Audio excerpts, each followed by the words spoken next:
ndabaramukije nongera ndabaha n'ikaze mu makuru mu Kirundi yo kuri wa 2023 Ruheshi 2025 nayo akabagizwe n'ingingo nkuru zikurikira. Umuriyaridi urenga w'amadolari niyo mafaranga basanze yarasohotse ava mu Burundi aciye mu nzira zitemewe n'amategeko atazwi ni banki nkuru y'igihugu Mbere. Intambamyi naho ngo zitabura gutangura kwitunganiriza umugambi ngo ntivyari byo guhanurwa ahubwo n'itegeko kuko hari ibyo ubuzima budusaba vyankenegwa no kugwaruka bitoshoboka ko rukora umugambi wo kwiteza imbere biturutse ku kubura amafaranga. Abakenyezi b'abapfakazi ngo baragira ibibazo byinshi mu kibano haba kunyagwa utwabo gufata ingingo mu kibanza cabo guhohoterwa n'ibindi.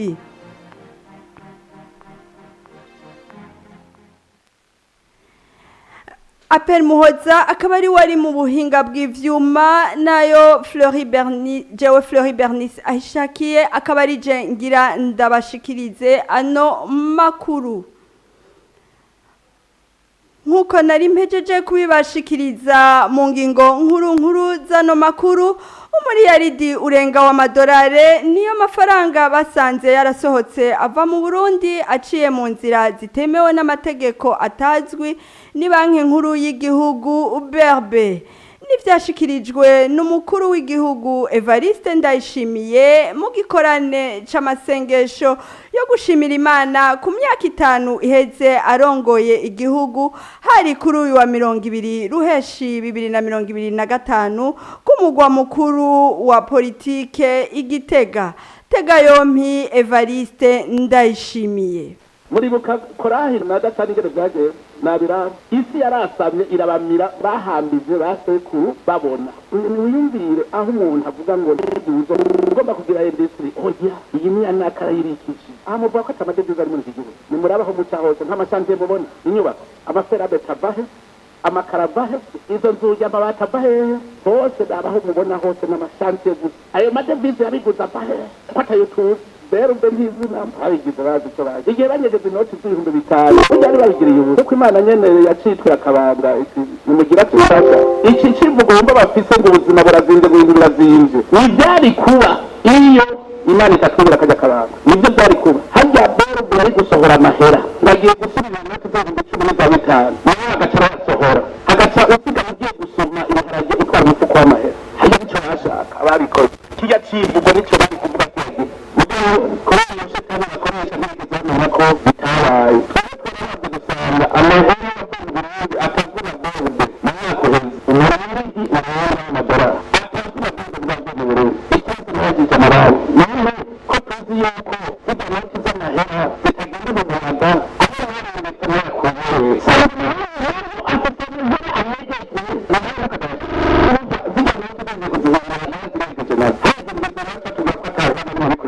aho baranditse n'akoheza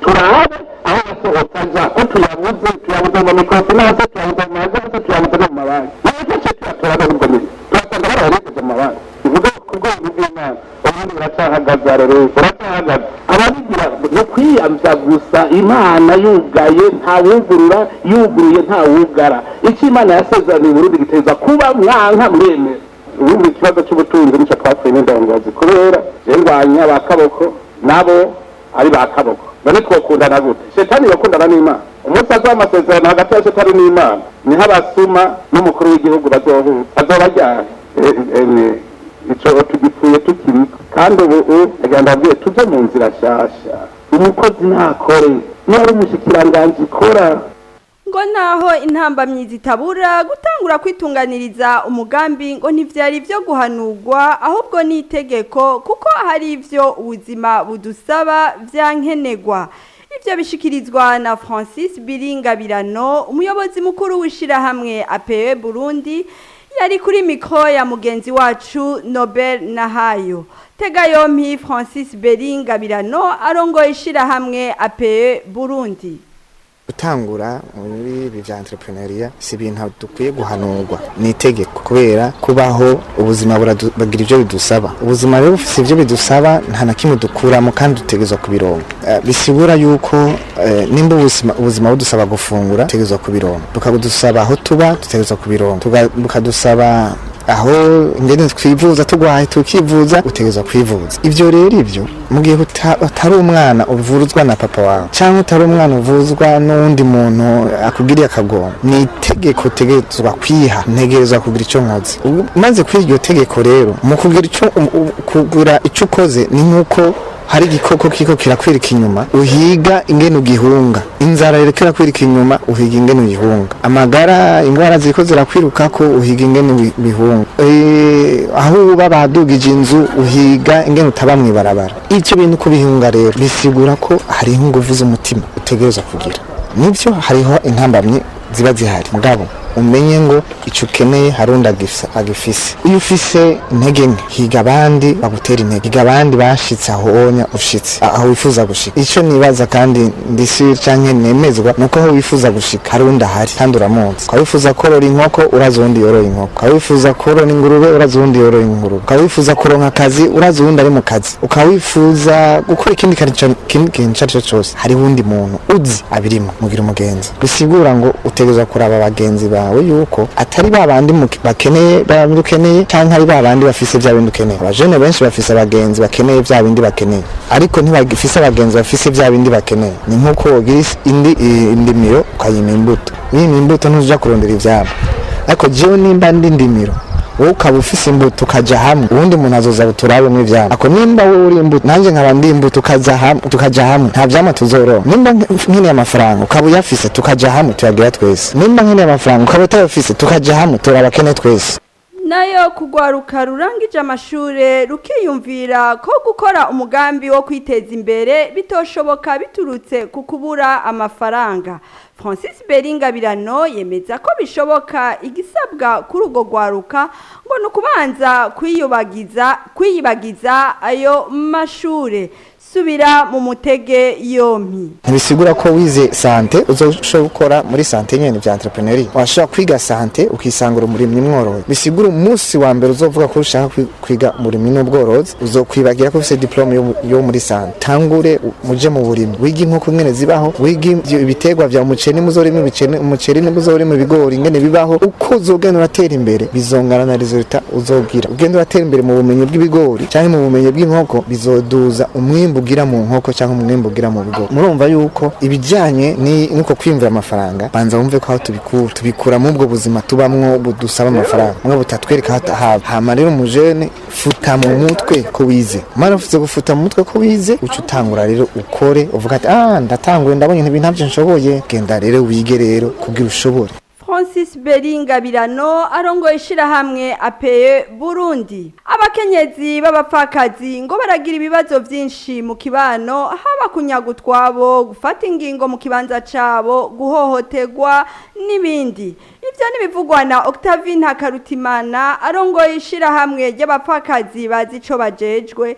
Ni mu gihe kuri wa 30 Ruheshi 2025 ari umunsi mpuzamakungu wahariwe umupfakazi. Octavine Hakarutimana agasaba leta y'u Burundi gushigikira umupfakazi kugira ngo nawe yoroherwe kurera ibibondo vyiwe.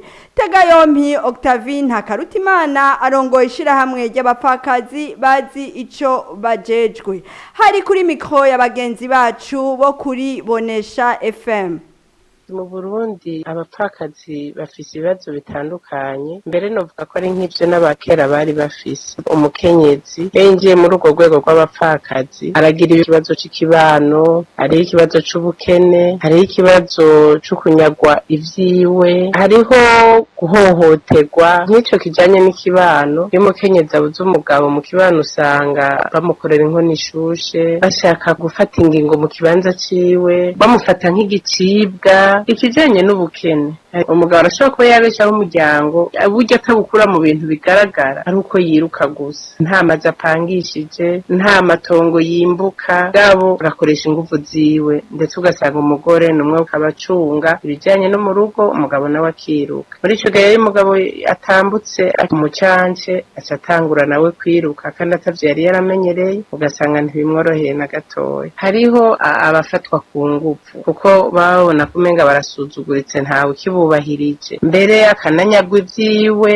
yagira aritwara ugasanga ubutungane ntibumutunganiriza ugasanga yama mu gahinda yamararira ugasanga nta mahoro afise mu mutima ndetse hari n'abo usanga imiryango y'abacance babo bavuga yuko batera umukoshi kamenga uwo mukenyezi niwe yishe umugabo wiwe rero turifuza ko hoba igihinduka na cane cane leta idufashe mu mugongo igashigikira umupfakazi kugira ngo kurera abana bimworohere kuko abo bana ni Burundi bw'ejo. Octavine Hakarutimana arongoye ishirahamwe ry'abapfakazi bazi ico bajejwe. Inyuma y'akaruko gato turabandanya ano makuru. Good morning and welcome back to Black FM, the #1 hit radio station in Bujumbura. You're now tuned into the #1 hottest radio station in Bujumbura, 94.9 baby. Umugambwe uri ku butegetsi bakwiye kumenya kurukiza canke urupfu rw'igihugu biri mu minwe yabo. Aho ibintu bitameze neza bakemera ko bitameze neza. Ivyo bivugwa na Faustin Ndikumana arongoye ishirahamwe rihamagarira abarundi guhindura ingendo Parsem mu kiganiro n'abamenyesha makuru kuri wa 23 Ruheshi 2025 aho bagize umwiherezo mu myaka 5 umukuru w'igihugu amaze ari ku butegetsi. Faustin Ndikumana akabona ko hakwiye kubaho impinduka mu by'ubutunzi hakabaho n'umwidegemvyo abantu bose bagakora ubuzi bwabo neza bakareka kubona ko byose ari ivy'umugambwe. Tega yompi Faustin Ndikumana arongoye ishirahamwe rihamagarira guhindura ingendo abarundi Parsem. Bwa mbere ni conscience ya leta n'umugambwe uri kubuteka. Conscience ni banyumve aho bari bamenye ko kuri no ku bintu byifashe urukiza rw'Uburundi urupfu rw'Uburundi ruri mu minwe yabo aho uko ibintu byifashe kuri no saha bagende bicare babimenye bati urukiza rw'iki gihugu urupfu rw'iki gihugu ruri mu minwe yacu kandi ko Imana izoyibabaza anju aho rero kuri w'igihugu anyumve umutwara umugambwe anyumve urukiza urupfu rw'Uburundi ruri mu minwe yabo nyene bazovyifatamwo Imana kandi izoyibabaza nuko kwaccept ko ibintu biri ko bitameze neza imvugo bintu ni sawa turi muntu ze kuyeyembereza abantu ariko baramerwa nayi bagira iki ryamvugo ya politike irakwiye d'abord namo no guhagarara ibintu ko biri ibintu ntivyifashe neza mpeje kubidekriva mu by'ubutunzi niki aho rero bavyumve uko utamaze utemeye kugwaye none uzokira gute bya bindi amajwi turayafise ubu bikwije turagize gute iyo nzira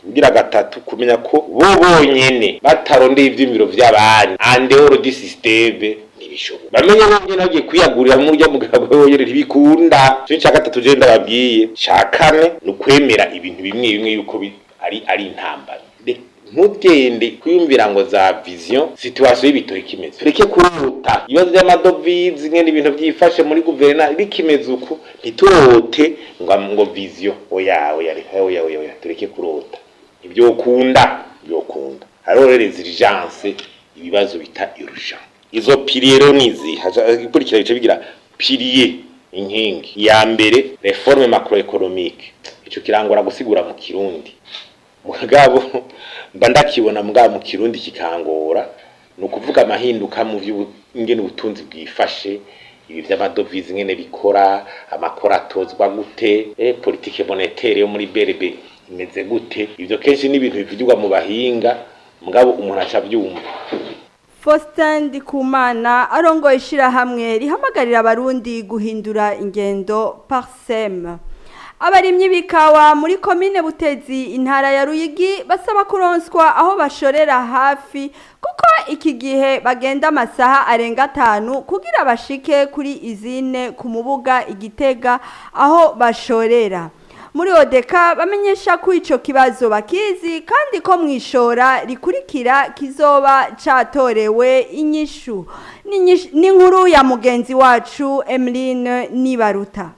Abarimyi b'ikawa bo muri komine Butezi intara ya Ruyigi bashorera ikawa kuri izine ku Mubuga muri komine Gitega bavuga ko baruha cyane kuko bagenda amasaha arenga 5 bikoreye kugira bashike ku Mubuga. Abo barimyi bati hahora haza amashira hamwe aza kugurira mu nzira ariko ubu ngo ntakiboneka. Urabona harakora n'amashira hamwe akurira mu ndira none bayo mashira hamwe barayirukanye. Urabona harazishira hamwe gabara y'imodoka ibutezi cyabagurira ahantu hitwa ku Mubira hanyuma baguze rero baca batera bayiza ngaha nyene urumva nta izine dufise cyatwiyiziri abo barimyi bati turaruha cyane ku buryo dushika muhira ataco tugishobora gukora ngora bizisa hashikiye hari zose cyarakebanye kwa kabiri narino nebe zose nije cyariro muri odeka bamenyesha ko ico kibazo bakizi bakizeza ko mwishora rizokurikira kizoba catorewe inyishu Gitega. Emeline Nibaruta kubwira radio Black FM. Emeline Nibaruta reka nawe tugushimire.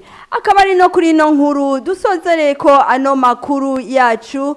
Shimire mwebwe mwese mwariko muradukurikirana. Shimire Apel Muhoza yariko aradufasha kugira ngo amajwi abashikire atankomanzi. Flori Bernice ahishakiye akabari je nariko ndabashikiriza ano makuru.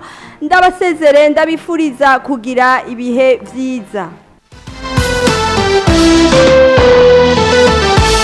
Black FM, the #1 hit radio station in Bujumbura.